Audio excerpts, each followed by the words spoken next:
Salut les gens, on se retrouve aujourd'hui pour une nouvelle vidéo de Parlons Manga. Le sujet du jour, on va parler d'une œuvre qui a fait sensation. En fait, ce n'est même plus une œuvre à ce niveau, c'est une saga, tout un univers gigantesque du nom de Saint Seiya. Dans le vaste univers qu'est Saint Seiya, nous avons plusieurs parties. Tout d'abord, nous avons Saint Seiya, qui est l'œuvre originale de Masami Kurumada. Ensuite, nous avons Saint Seiya The Lost Canvas, dont je pense que tout le monde a apprécié, qui a une adaptation animée en 2012. Ensuite, nous avons Saint Seiya The Lost Canvas Chronicle, uniquement disponible en manga. Bon, je sais pas encore de quoi ça raconte, je vais le lire peut-être un jour. Ensuite, nous avons Saint Seiya Next Dimension. Après, Saint Seiya Sentia Show. Si je me souviens bien, c'est l'histoire de la garde rapprochée d'Athéna, qui a eu aussi une adaptation animée.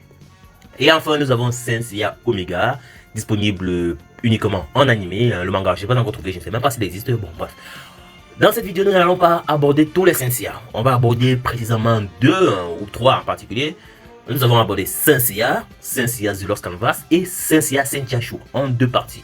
Cette première vidéo sera basée sur Saint Seiya et Saint Seiya The Lost Canvas. Précisément la polémique qui est entre ces deux œuvres, causée par les fans qui sont assez irréfléchis. Je suis désolé de dire, mais dans cette vidéo, vu le titre de la vidéo, le sujet, franchement, c'est ne surtout pas comparer Saint Seiya et Saint Seiya The Lost Canvas. Ce n'est pas la peine, ça ne vaut pas le coup. Et franchement, c'est totalement irréfléchi de le faire. Alors, c'est ce sujet de cette vidéo, sur ce générique.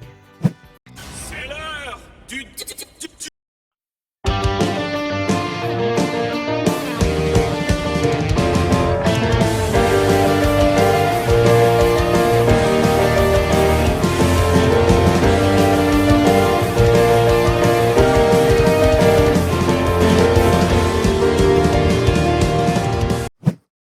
Bon, avant de continuer, une petite présentation de l'œuvre s'impose. Saint Seiya est un manga de Masami Kurumada, publié entre 1986 et 1990, pour un total de 28 tomes. La version française est plus connue sous le titre des Chevaliers du Zodiaque, et pour une rare fois, je donne crédit aux Français d'avoir changé ce nom. Parce que, on va pas se mentir, les Chevaliers du Zodiaque, c'est beaucoup plus classe que Saint Seiya. Ouais, chacun son avis, hein, mais je préfère les Chevaliers du Zodiaque. Et en plus, Seiya, en tant que personnage principal, le mec m'a jamais blasé, donc...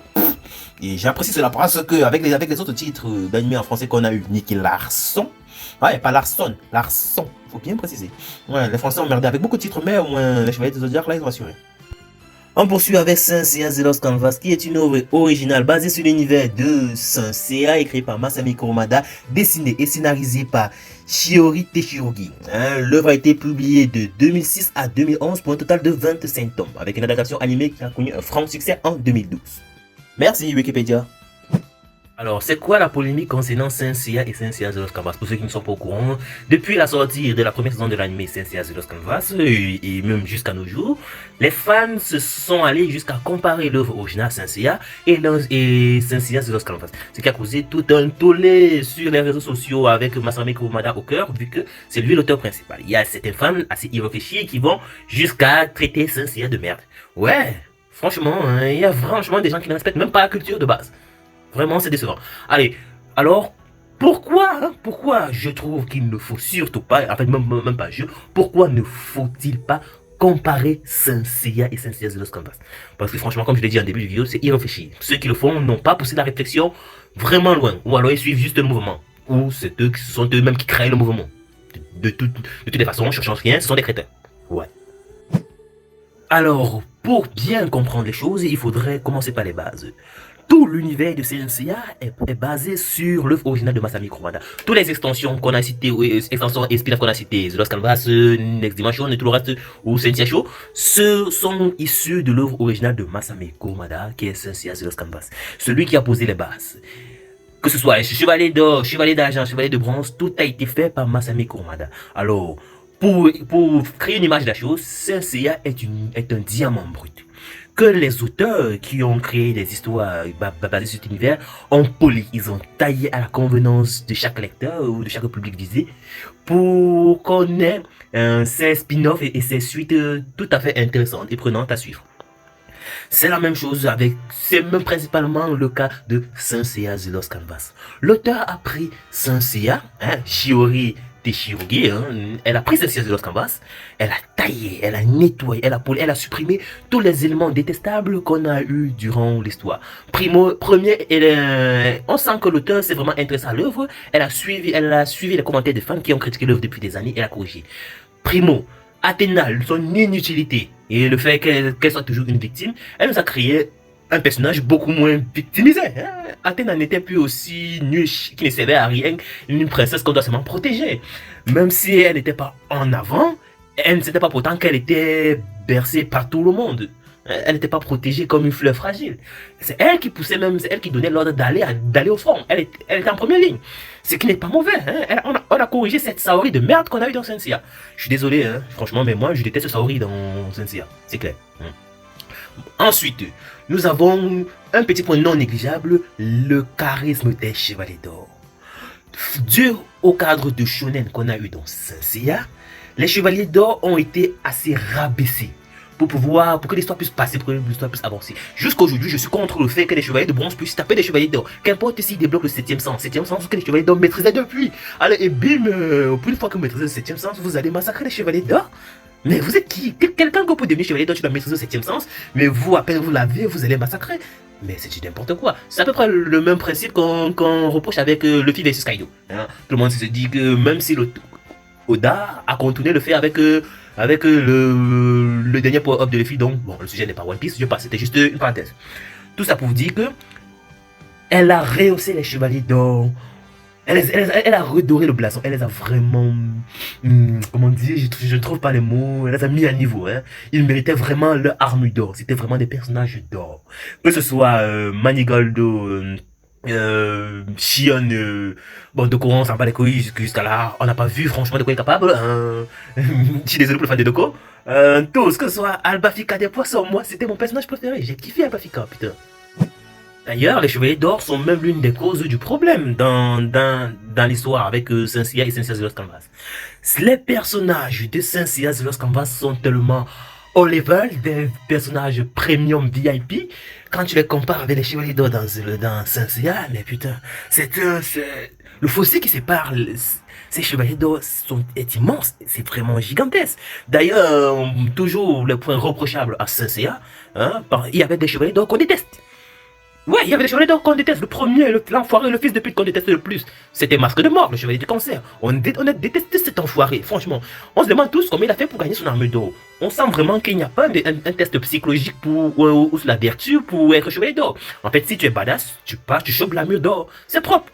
Franchement, on se demande. D'ailleurs, c'est qui semble bizarre, parce que dans l'univers de Saint Seiya, on fait comprendre que les armures ont une volonté. Ce qui est assez bizarre. Il ne suffit pas d'être fort pour pouvoir porter une armure. D'ailleurs, on a montré plusieurs cas où l'armure refuse un chevalier car il trouve ce chevalier indigne. Donc c'est pas une question de force. Surtout avec Ikki. Au début de Saint Seiya, qu'elle a voulu l'armure d'or, il ne pouvait pas la porter. Ça c'est pas quoi elle a voulu, putain. L'armure l'a refusé. Bref.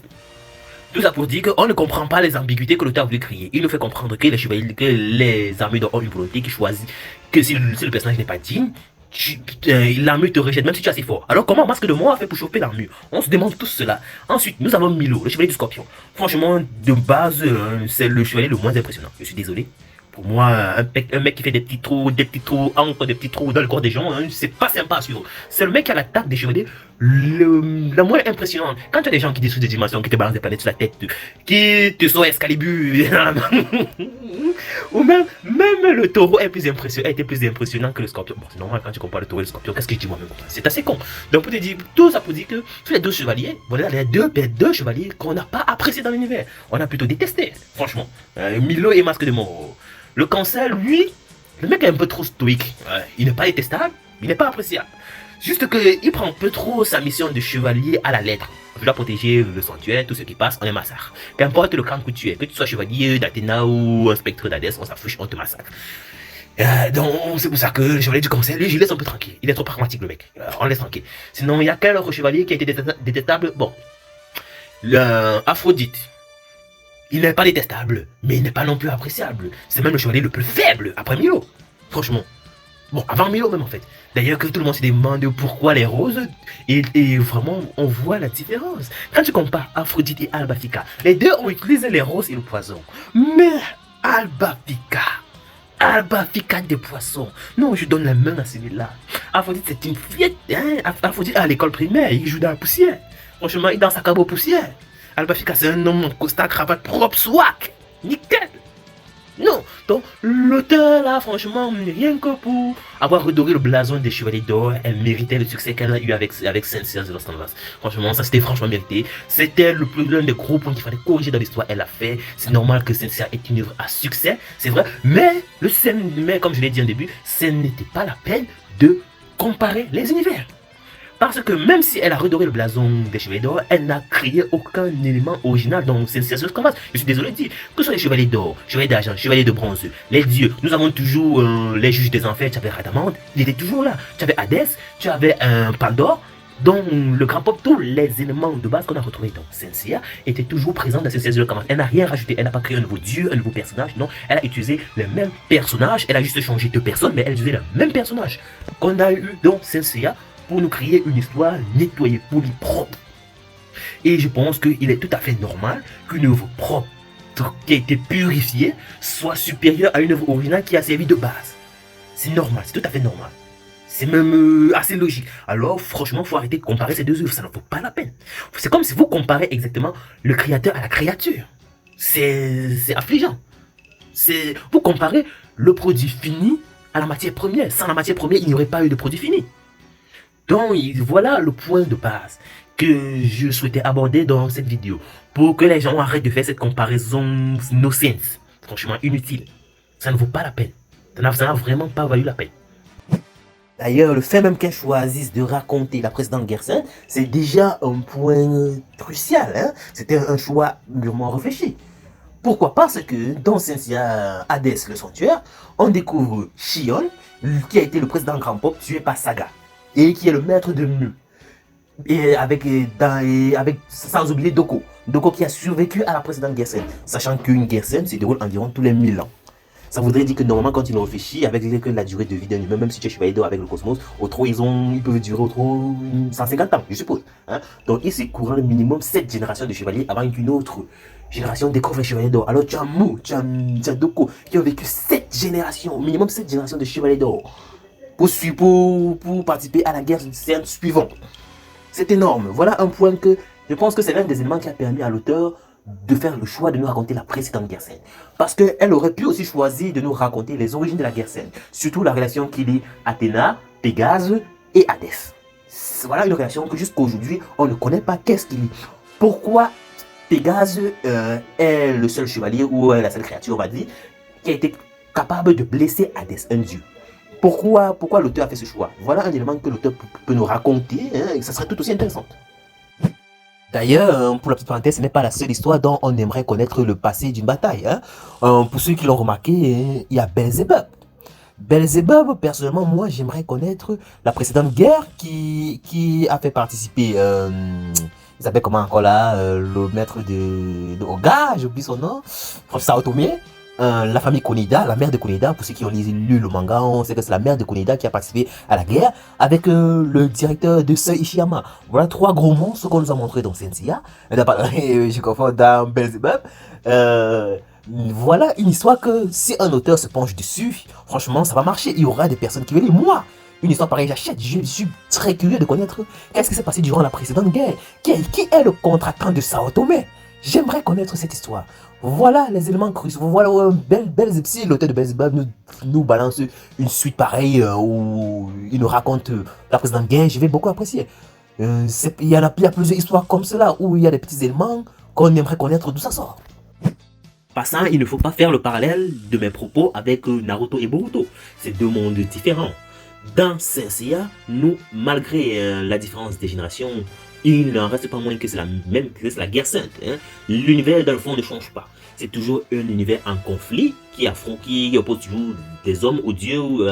Bref, vous comprenez la situation. Contrairement dans Boruto, où l'univers change. L'auteur a créé énormément d'éléments qu'il a rajoutés dans Boruto. Ce qui crée une énorme variable face à Naruto. D'ailleurs, que Naruto se déroule dans un univers de troubles et de guerre, tandis que Boruto, là, c'est post-guerre. Hein. Là, on est dans un monde de paix où des troubles veulent créer, ou des troubles faits veulent créer une guerre. C'est totalement différent, ce qui change, ce qui rend possible la comparaison de ces 2 univers. Donc Naruto et Boruto il est tout à fait compréhensible de comparer les univers car il y a énormément de variables entre les deux. Mais Saint-Seiya et Saint-Seiya Canvas, il n'y a aucune variable dans l'histoire. Aucune, presque aucune. Sauf les points que j'ai abordés, qui est la correction des personnages, des points cruciaux dans l'histoire. Sinon, l'histoire principale reste la même. La guerre sainte, les dieux, les affrontements. C'est tout. Il n'y a rien, il n'y a pas de variable aussi énorme qu'avec Naruto. Donc, faut pas faire le parallèle face à ces points de comparaison. En définitive, que doit-on retenir car c'est la fin de cette vidéo, le mot de fin. Il ne faut pas comparer Saint-Seiya et Saint-Seiya Xenoverse Canvas car il n'y a pas assez de variables pour comparer les deux œuvres. Mais il est tout à fait possible de comparer Saint-Seiya et Saint-Seiya Omega vu les énormes variables qui ont été rajoutées dans l'histoire. Dans Saint-Seiya Omega, il y a beaucoup d'éléments originaux qui ont été modifiés qui puissent aboutir à une comparaison. Tu as non seulement les pouvoirs qu'ils utilisent, qui sont plus seulement bullshit, parce qu'ils n'auront pas dit dans Saint-Seiya, tu te demandes que fait le poisson avec des roses et tout ça, hein, mais dans Saint-Seiya Omega, tu te retrouves avec le feu, la lumière, donc les 4 éléments, ce qui paraît encore bizarre, hein, ce qui est totalement nouveau dans l'œuvre, et il y a aussi la transformation des personnages, les armures ont changé, hein. Même s'il y a des armures de robes, on s'en fiche, hein, franchement, mais voilà des points qui puissent pousser à la comparaison de Saint-Seiya avec Saint-Seiya Omega. Mais ce n'est pas faisable avec Saint-Seiya Xenoverse Canvas. Et comme j'ai dit, c'est la fin de cette vidéo, j'espère que vous avez apprécié. Si c'est le cas, laissez un commentaire, partagez la vidéo, je m'embrouille un peu tout ça. Sur ce, à plus les gens, on se retrouve la prochaine fois pour la deuxième partie qui traitera de Saint-Seiya Shu. J'ai beaucoup à dire aussi là-bas et franchement c'est pas joli. Sur ce, à plus les gens. Et n'oubliez pas, la passion a le pouvoir de transpercer les cieux!